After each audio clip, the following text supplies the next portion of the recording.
नमस्कार. गोष्टींच्या वाड्यावर तुमचं पुन्हा एकदा मनापासून स्वागत. आजची गोष्ट कावळ्यांबद्दलची आहे. हो. काव काव करून या गोष्टीतले कावळे छोट्या वाचकांना गोष्ट वाचायला बोलावता आहेत. भोवतालचे प्राणी या 4 पुस्तकांच्या मालिकेतील हे दुसरं पुस्तक. दुसरं का? कारण पहिलं होतं कामसू मुंग्या, जे आपण आधीच वाचलंय. आहे ना लक्षात?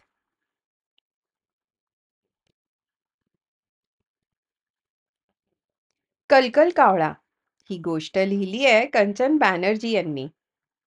चित्र काढली आहे दीपा बलसावर यांनी. मराठी अनुवाद केला आहे संध्या टाकसाळे यांनी.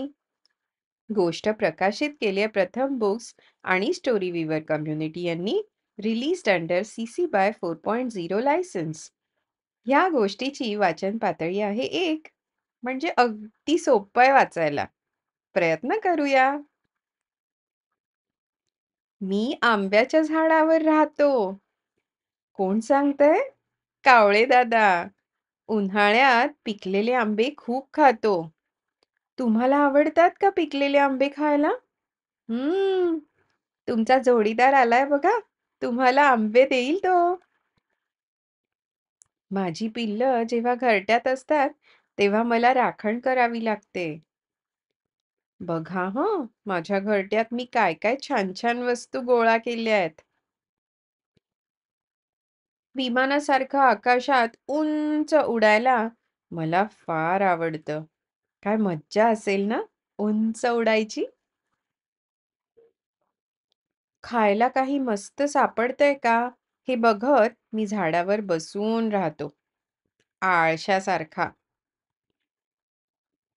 मी उजवीकडे बघतो, मी डावीकडे बघतो.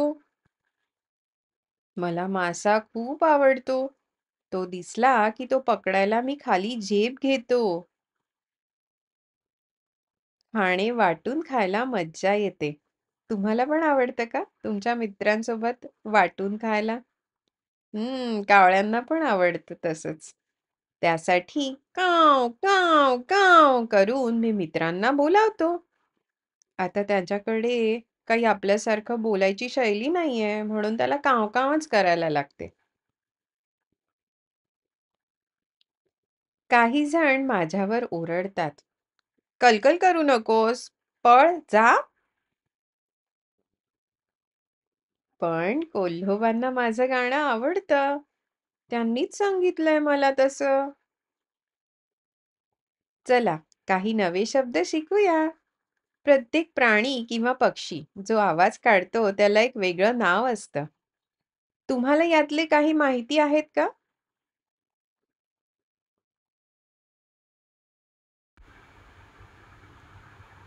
कावळा काव काव काव करतो. मांजर म्याव म्याव म्याव म्याव करते.